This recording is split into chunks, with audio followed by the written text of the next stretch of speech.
What would happen if a secret that has been kept for a long time threatened to reveal everything? How far would someone go to keep the truth from other people?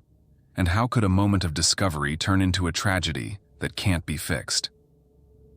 Michael Carter, a 34-year-old firefighter from Portland, Oregon, was known for his dedication and steady resolve, traits that endeared him to colleagues and friends alike. He met Samantha Blake, 28, during a local community art fair in the fall of 2012. Samantha, a vibrant and creative high school art teacher, was hosting a booth showcasing student projects designed to inspire young minds.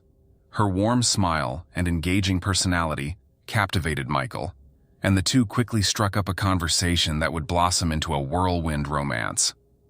Their bond grew stronger as they talked about principles they both believed in, especially their desire to help others.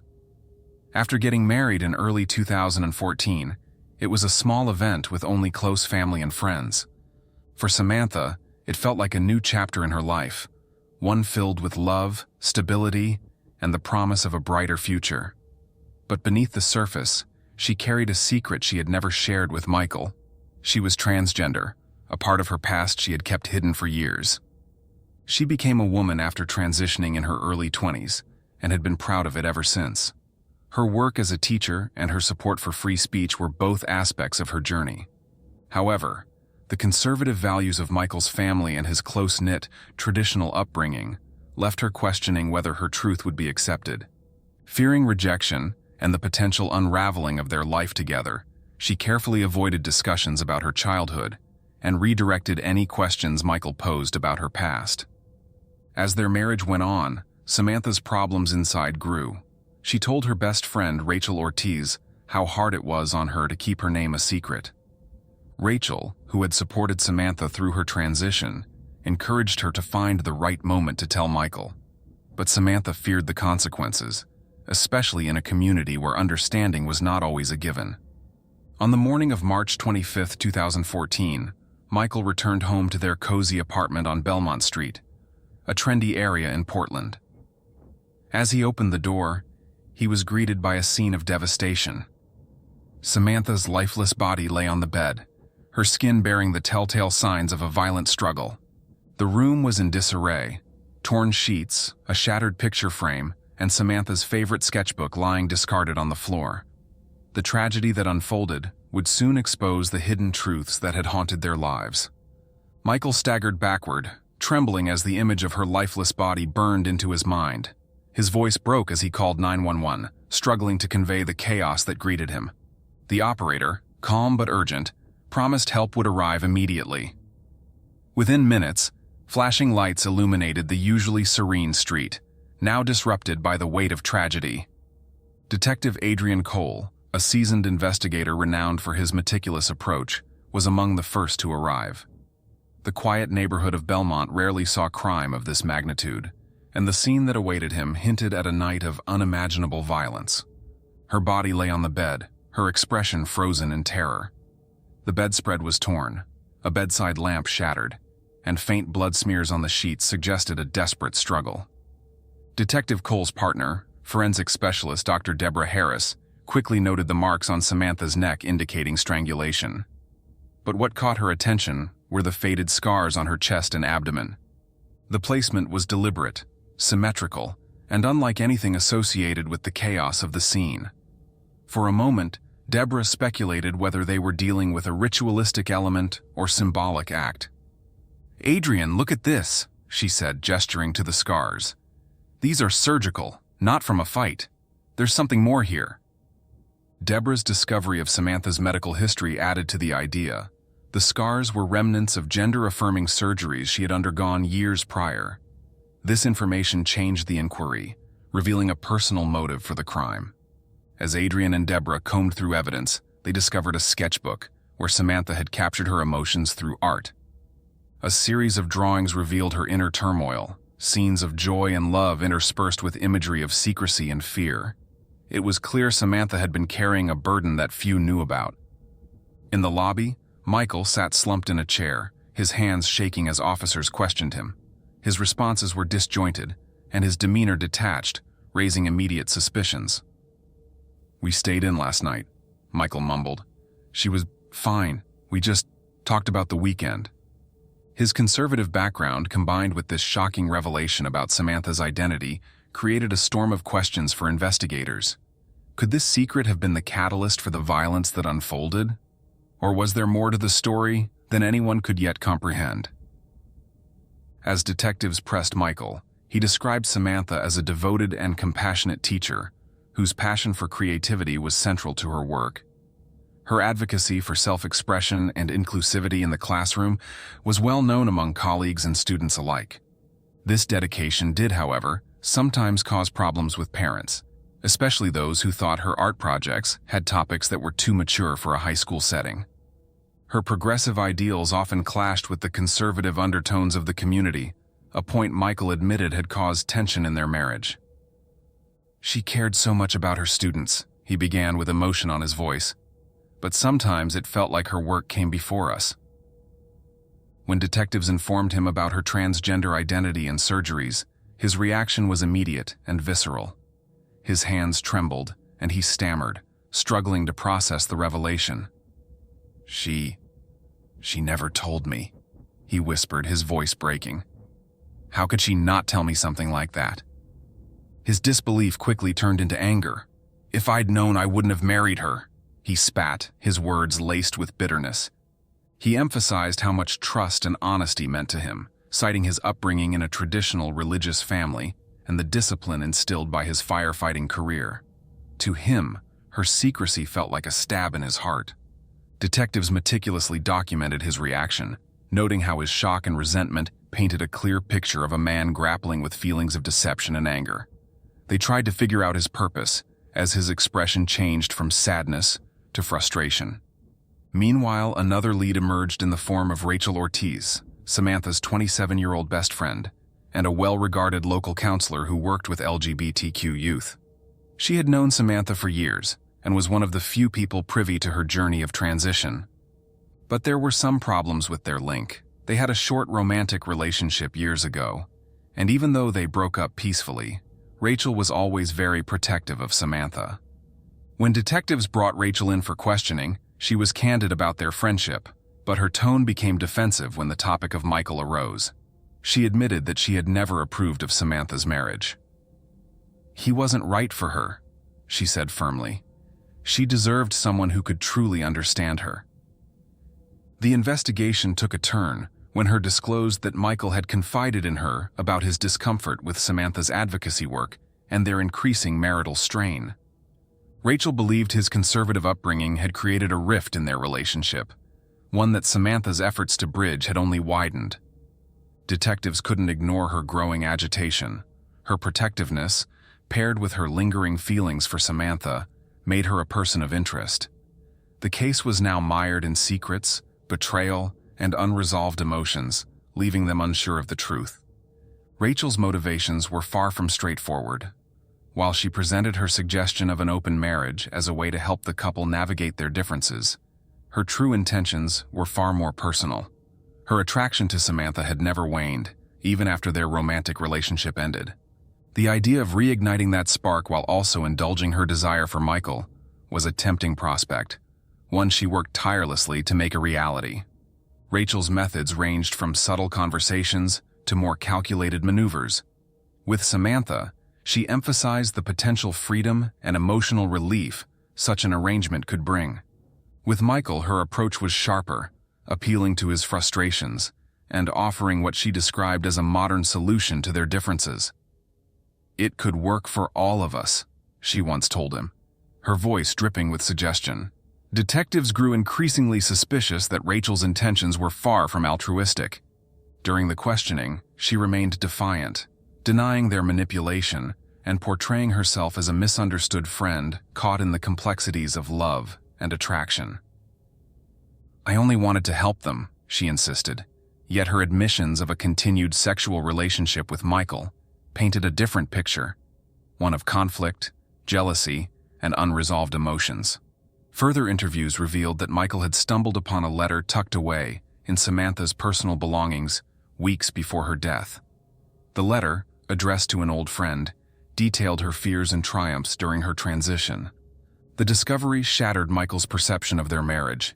His initial shock turned to anger, feelings he shared with no one except Rachel. Now that the police knew how Michael felt, they thought that Rachel might have made him even more angry by knowing how he felt. Whether intentionally or not, her presence and influence added a volatile element to an already fragile relationship. Detectives turned their focus to Garrett Mitchell, a 36-year-old close friend of Michael and a respected high school football coach in Portland. Known for his traditional values and commanding presence, he often served as a confidant for Michael. They quickly found out, however, that Garrett had his own secrets, which gave the case a surprising turn.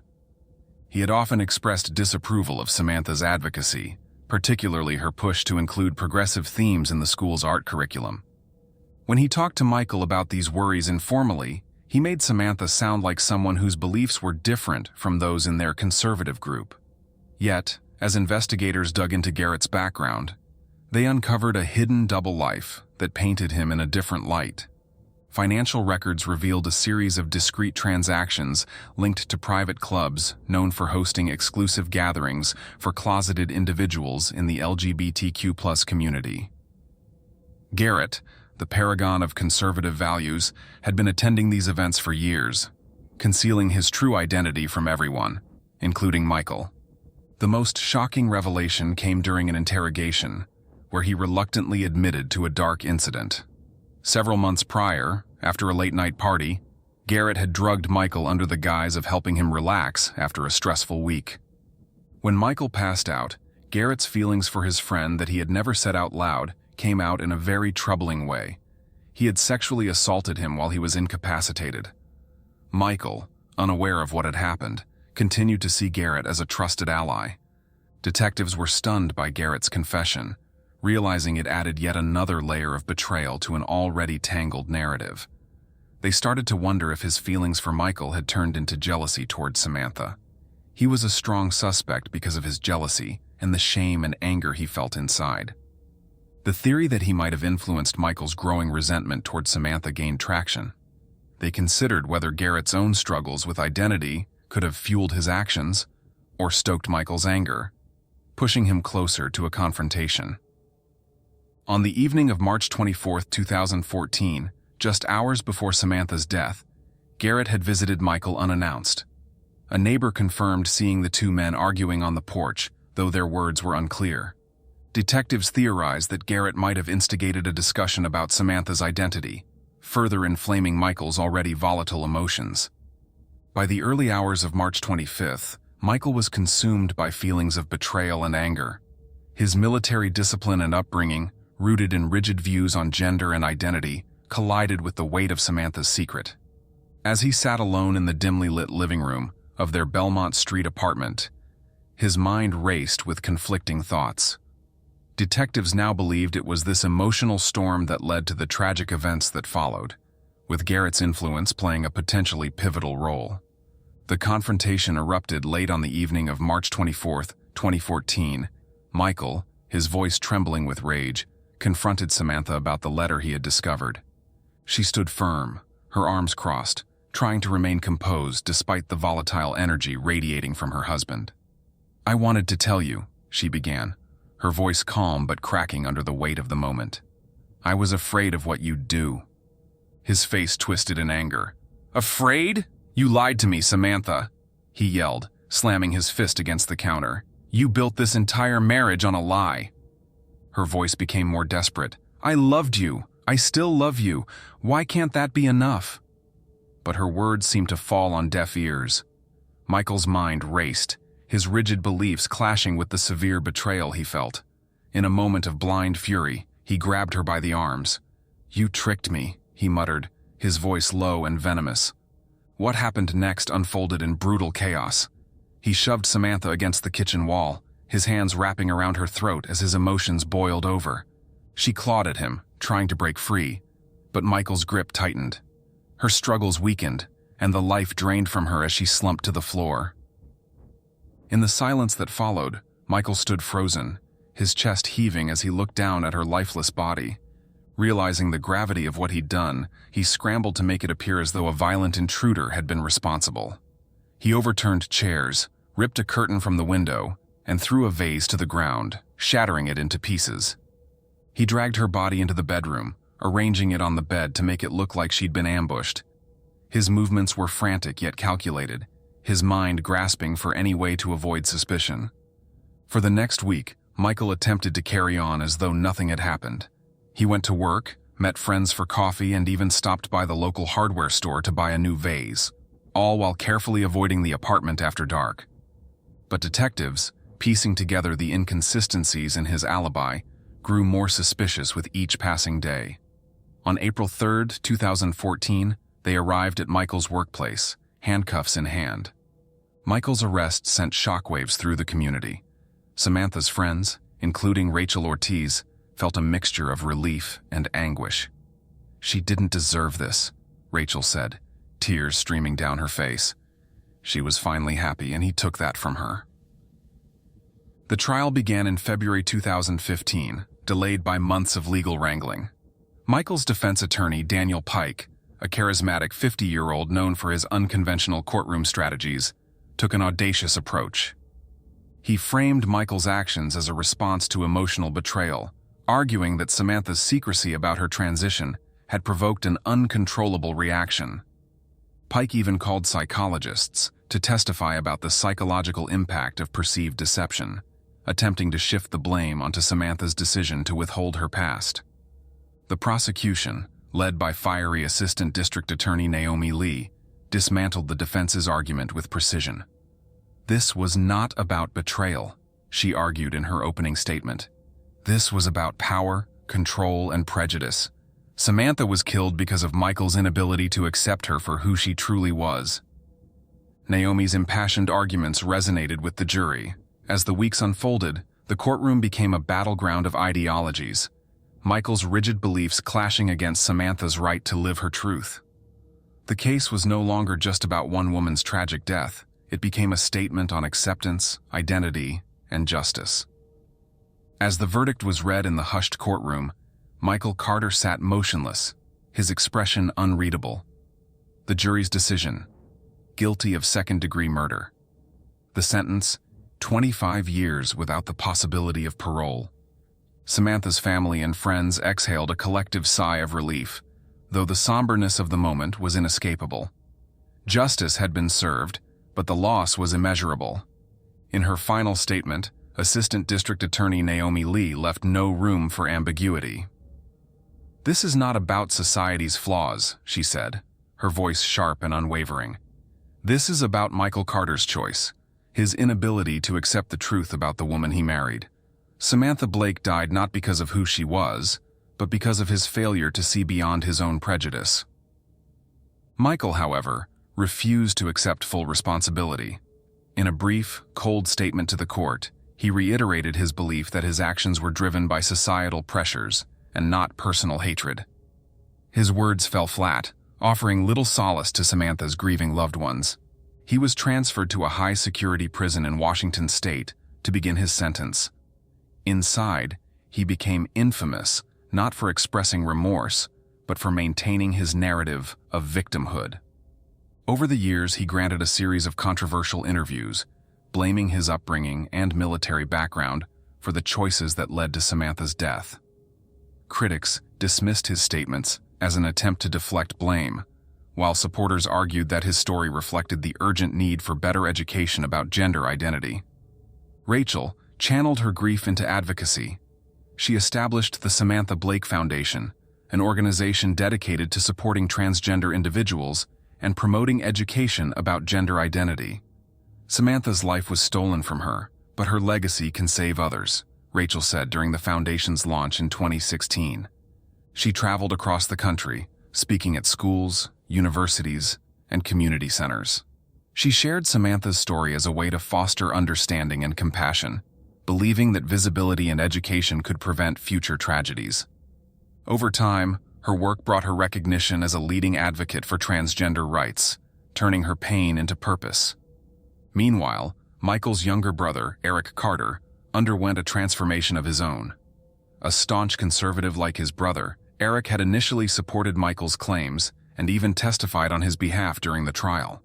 But in the years following the conviction, he began to question everything he thought he knew. He reached out to Rachel, seeking to understand Samantha's life and the challenges she had faced. Their conversations were the beginning of a profound shift in his worldview. In 2018, Eric publicly came out as gay, a decision that shocked those who knew him. "Watching my brother's trial forced me to confront my own fears and prejudices," Eric said in an interview with the Seattle Times. "Samantha's story changed my life. I can only hope to honor her memory by living authentically and fighting for equality." Eric's journey led him to become an advocate for LGBTQ+ rights. He founded a nonprofit organization focused on bridging gaps between conservative communities and the LGBTQ+ population, using his own experiences to build empathy and understanding. While Michael remained entrenched in his denial, the lives of those around him became defined by growth and change. Rachel's tireless advocacy and Eric's courageous self-discovery ensured that Samantha's legacy would endure. Their efforts transformed a tragedy into a catalyst for awareness and acceptance, leaving a mark far greater than Michael's crime ever could.